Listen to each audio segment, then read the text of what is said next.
Hello and welcome. You're watching UATV News with me, Ksenia Buhai.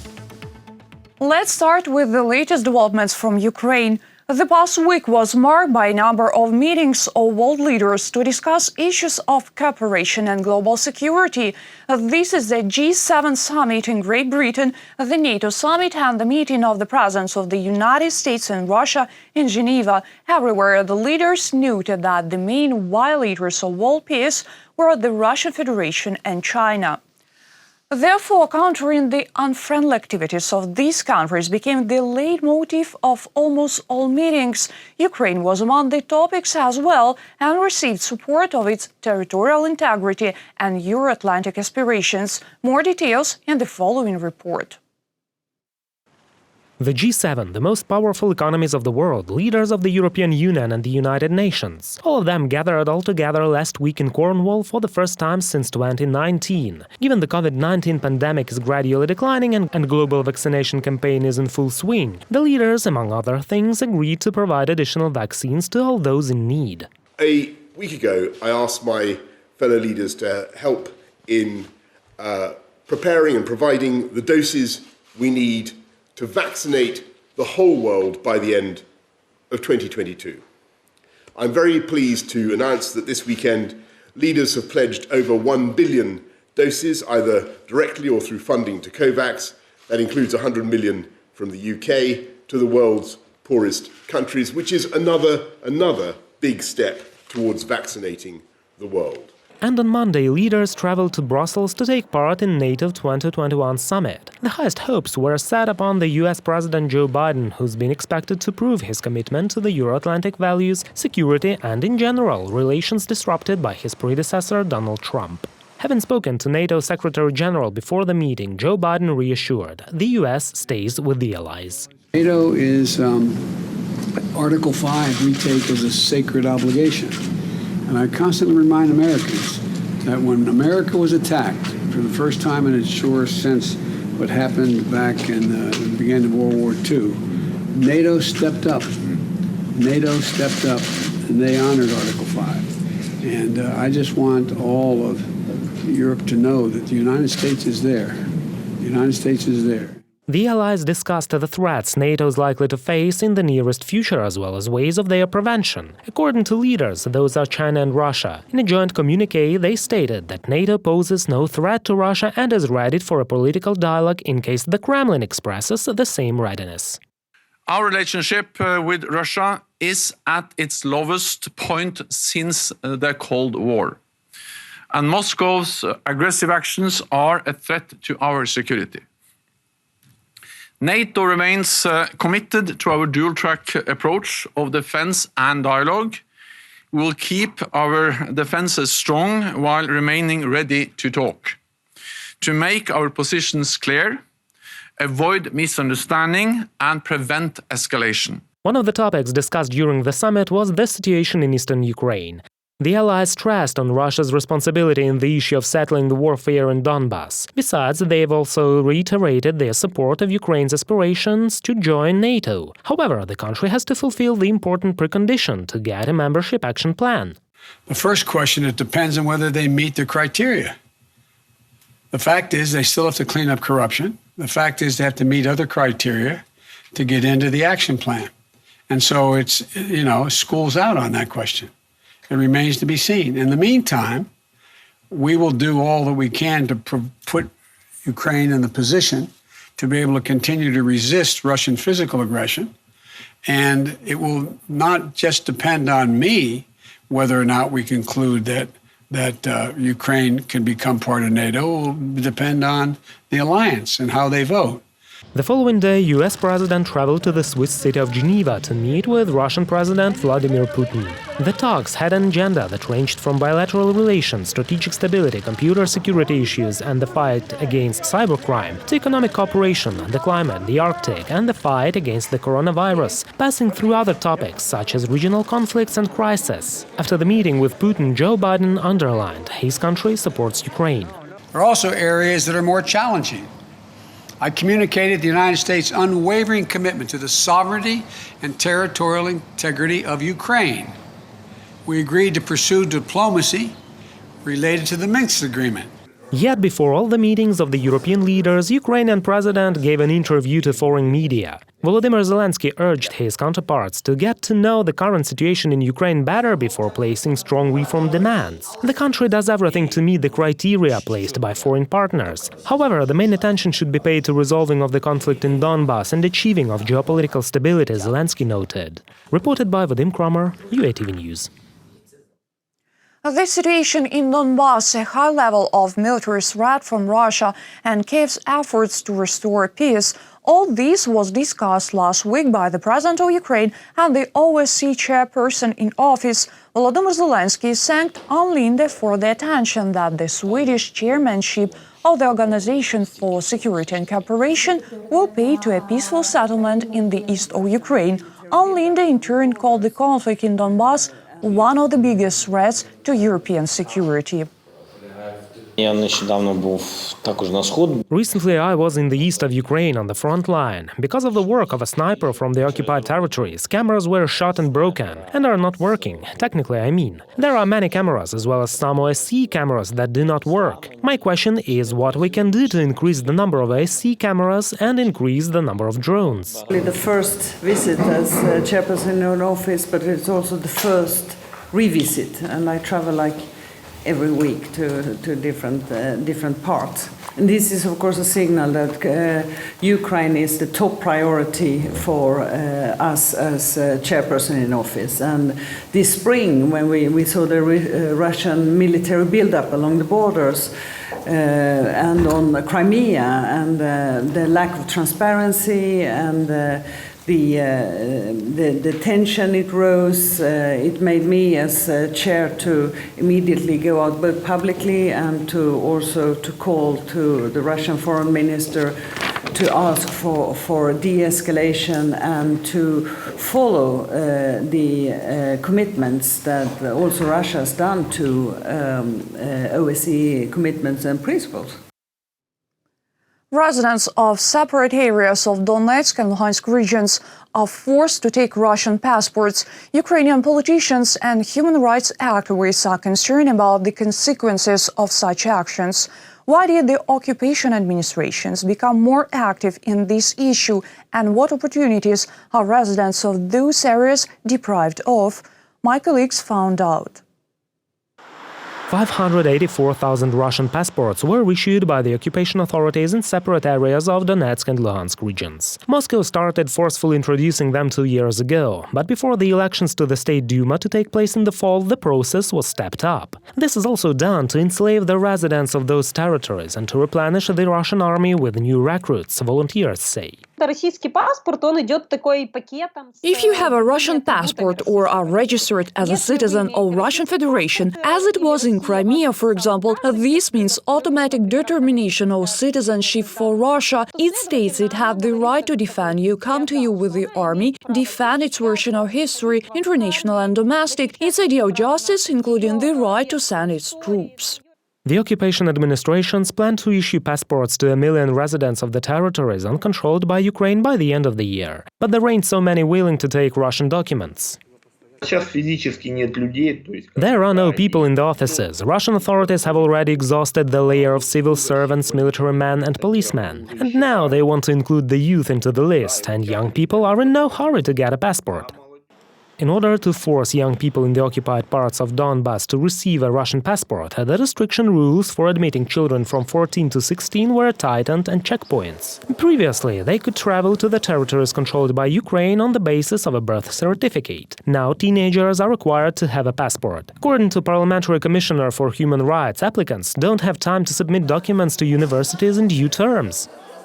I call on the OSCE Special Monitoring Mission to Ukraine to help children living in the temporarily occupied territories of Donetsk and Luhansk regions to ensure their right for education and freedom of movement.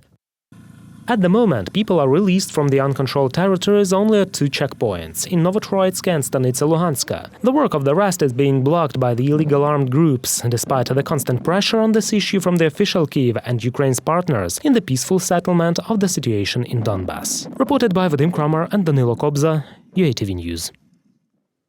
The International Monetary Fund puts forward unfair demands against Ukraine because its clerks don't take into account the warfare taking place in our country.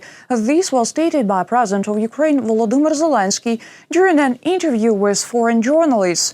According to the president, the country has to choose priority directions of reforms, many of which are already reaching the home stretch.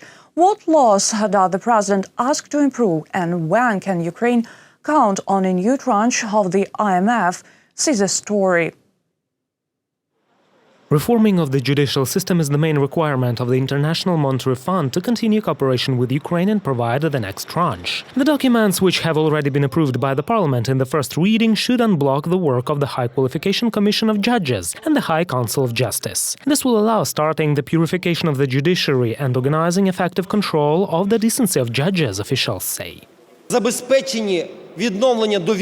This is to ensure the restoration of confidence in the High Council of Justice on the part of the Ukrainian society and the effective performance by this constitutional body of its functions. As for the service of disciplinary inspectors, they should become an auxiliary mechanism that will provide professional training in all cases that are considered by the High Council of Justice.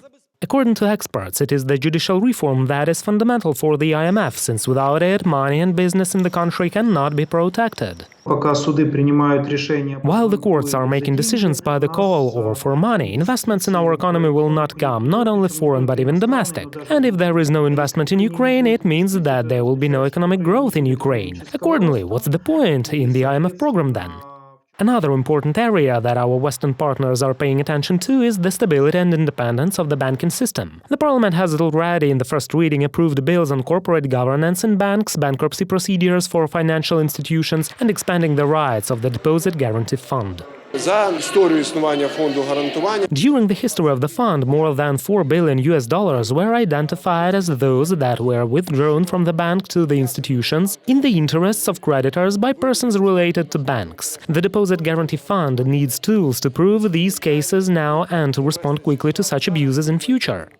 Besides, among the requirements of the IMF are the reform of corporate governance of state-owned enterprises and the creation of a competition committee to appoint head of the National Anti-Corruption Bureau. The MPs plan to consider all the necessary documents next plenary week, if the opposition does not block their approval by filibustering.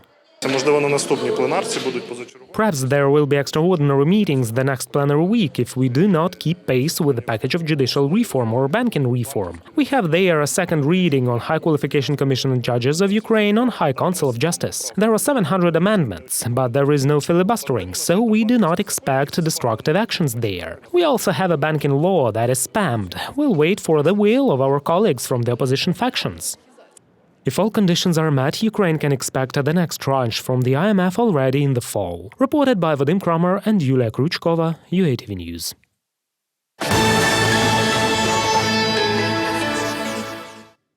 There will be fewer checks for entrepreneurs. The government intends to create the most transparent rules for business. It will be done according to the National Economic Strategy. This was discussed by the participants of the new forum, Economy Without Oligarchs, which has been held within the frameworks of the Ukraine 30 project. According to advisor to the Prime Minister of Ukraine, this will significantly simplify doing business. In addition, the Bureau for Economic Security will be created. It will be responsible for the fight against economic crimes. There were endless checks. There were more than 13 bodies that supervise all the inspections. Now all this has been abolished. The single Bureau for Economic Security is being created with an understandable infrastructure, with an understandable transparent structure and rules for the formation of its governing bodies, with understandable functions and monitoring. It is expected that the pressure on business will be reduced significantly. As for the de-oligarchization, the Parliament will try to approve a relevant law by the end of the current session. The terms of its consideration will depend on the number of amendments submitted by the MPs. For this reform to be successful, it is necessary to reduce the share of the state in the economy, develop market relations, create new competitive markets, and improve fiscal and regulatory bodies, experts say. Ukrainian president believes that big business needs clearer rules. This will help cope with the oligarchs in the country. When we talk about another plan, I think it may sound rather harsh, but I think the plans should be thought out by those businessmen who want to remain oligarchs. They should have another plan B or C, etc., and we as a state don't need to do it. We have one plan. We have agreed that the oligarchs are not needed in Ukraine. It also contributes to our image in the world. The grand privatization is set to start this summer in Ukraine. Several objects are ready for sale. How will this going to affect the economy and how much money will it bring to the state budget? Our correspondent found out. $430 million. The state expects to receive this sum from privatization this year. This is almost 4 times more than was received a year earlier. We still plan to reach the level of this sum. Of course, this is a joint work of us, the government and the parliament. We expect $320 million from large privatization and $107 million from small and medium. State facilities that are not subject to privatization will be reconstructed and modernized. Within the frameworks of the big construction program, this year the Kyiv Expo Center is being renovated. The next objects are the Zalissa residence, Biruchi Island and Konchazaspa village. On President's order, an audit of all contracts is underway, and I think the result is not a secret for anyone. In a few months, we will see the departure of many people from the territory of Konchazaspa. Why are we doing this? We do this because we also want to open the territory of Konchazaspa so that one can walk and spend time there. At present, there are about 4,000 unprofitable state-owned facilities in Ukraine. Their privatization will create new jobs, improve infrastructure and replenish the state budget. Privatization is not only selling for the sake of selling. In fact, privatization is attraction of investment. According to the information that we have, for each hryvnia spent when acquiring a privatization object, the investor additionally invests 4-6 hryvnias in modernization, in renovation of these objects and creation of new jobs. Thus, this is not a one-time process. It's a long story, and everybody is interested in it. Last year, 2,000 state-owned facilities were privatized, and the state budget received more than $70 million. Reported by Vadim Kramer and Vlada Tsurkan, UATV News.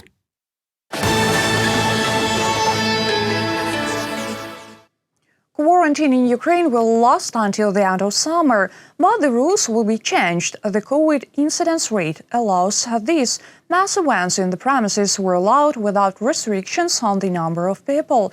And if those present have fresh negative test results or confirmation of the full course of vaccination, face masks are not required. In addition, after the return to the country, one no longer needs to download the Dia Home application. This app was used to control the mandatory 2-week self-isolation. In addition, today we are introducing amendments that will allow family doctors to issue certificates confirming the completion of the full course of vaccination against coronavirus, and this should simplify the process of receiving such certificates. Several dozen COVID-19 vaccination centers will be opened in Ukraine this weekend. Some of them will also work on Monday, June 21st. However, the working hours of the centers can be shortened. Therefore, the Ministry of Health recommends to clarify the work schedule of the centers, which is published on its website. One can find out where and when to get vaccinated by calling the hotline. The number is on your screens. Jobs for people with disabilities. There are about 2.5 million of such people in Ukraine, and more than half of them are of working age. However, only one in 3 is employed. Moreover, salaries are often below average. The Work Freely pilot project should resolve the problem. Our correspondent studied the goals of the program. There is a negative trend observed in Ukraine. People with disabilities are employed only on paper. Therefore, the pilot project, Work Freely, should help them to realize their constitutional right, the right to work. We all have to comprehensively solve the problem of employment of people with disabilities, and I see 4 main blocks here. Namely, we should amend the legislation, communicate with employers, change approaches to the quality of education, professional development, and we have to make the infrastructure inclusive. Comprehensive employment assistance, training, and an interactive map of the accessibility of institutions and organizations for people with disabilities are the 3 points on which the social project is based. Цей проект є внеском. This project is a contribution to the observance of international obligations in order to improve access to services and, of course, to the implementation of Article 3 of the European Social Charter. The protection of the rights of people with disabilities has long been in the Council of Europe's field of vision. They plan to help people with disabilities in finding a job and will also assist employers. For example, there will be payments for training contracts or payment of compensation for wages or taxes for 2 years. Besides, within the frameworks of the project, a Helpful Hand program for people with disabilities who want to open their own business was launched as well. And the communication portal Vilno will also start operating soon.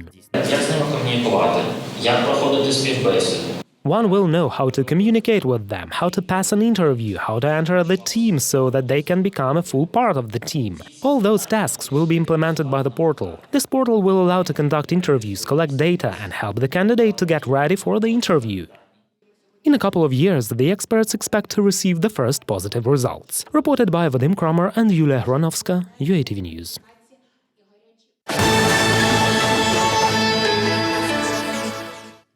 The new military transport aircraft Antonov 178-100R for the Ukrainian Air Forces will be ready at the beginning of the next year. The state aircraft building enterprise Antonov is assembling a new plane ahead of schedule.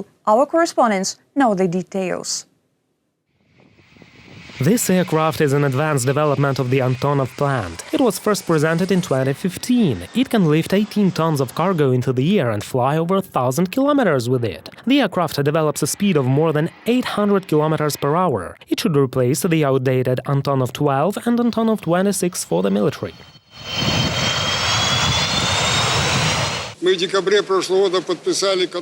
We have signed a contract with the Minister of Defense in December last year, and you can see the result of this contract. We plan that in the first quarter of the next year, this plane will take off thanks to our team. We have enough orders to fulfill, but unfortunately there is no one to carry them out. It is the lack of specialists that is Antonov's most acute problem. The company is in need of new generation of engineers. In order to attract new specialists, a number of higher educational institutions and the state enterprise Antonov signed a general agreement on the development of aircraft science and production. Integration of education, science and production is possible only in such forms as clusters. We support this. Our institutions are ready to work to prepare specialists, to do research, to create new materials, new technologies, and make our planes the best in the world. Ukrainian universities and Antonov are now developing general scientific programs for students, with the opportunity to undergo practical training, gain knowledge, and in the future work at an aircraft building enterprise. Reported by Vadim Kramer and Artem Holub, UATV News. Successful cultural projects were discussed in Kiev during the national platform Dialogue for Peace and Safe Reintegration. Representatives of the government and public organizations discussed how one can establish an effective dialogue between different regions of Ukraine with the help of cultural initiatives. Details in the following report. Ceramist Rustem Skibin has been in pottery for over 20 years. He started working in Crimea, but after the occupation he moved to Kyiv. Here he is a demanded master with a big list of customers and hundreds of works. You are facing a choice and uncertainty regarding tomorrow. There were already quite a lot of friends and acquaintances and support. Therefore, at every opportunity, I always want to express such gratitude to people, Ukrainians, who met and helped us. Rustem has created an original style of ceramics painting based on the traditions of the Crimean Tatar people. His works have been exhibited at international exhibitions more than once. According to the master, culture can unite people not only from different regions but also from different times, because it is a universal language which everyone understands. The most important thing is our memory, the memory of our ancestors who formed this culture. And this national treasure and identity, it is precisely the basis for the formation of a nation. And therefore, losing this memory, we will simply disappear. The Ukrainian Institute under the Ministry of Foreign Affairs of Ukraine says that culture will help to connect different regions of Ukraine. However, it is necessary to maintain a constant dialogue. Culture and education are two whales that can and should unite the country. Because if we want to speak at deeper levels about our differences, which were very often shown to us as our weakness, we should understand it's not true. Our differences are our strength. In order to make art profitable and better understand its needs, a special council for the creative economy was created within within the Ministry of Culture. Besides that, the government plans to create a system of creative hubs and regional cultural funds for further development of culture. Туди входить і бізнес, і This includes both business and the state. That is, on the basis of the Creative Economy Council, we are going to discuss relevant problems. We need forms that are needed by businesses. They should be introduced at the state level. That is, it includes both the legislative and executive authorities in order for the council to work and be effective. One of the most striking projects is called the Yellow Bus. This is a volunteer initiative. Its participants help children learn the basics of film professions. A documentary entitled The Earth is Blue Like an Orange, filmed by the students of the project about a family from Krasnohorovka of the Donetsk region of Ukraine, has already been awarded the prize for the best directing at the American Sundance Festival.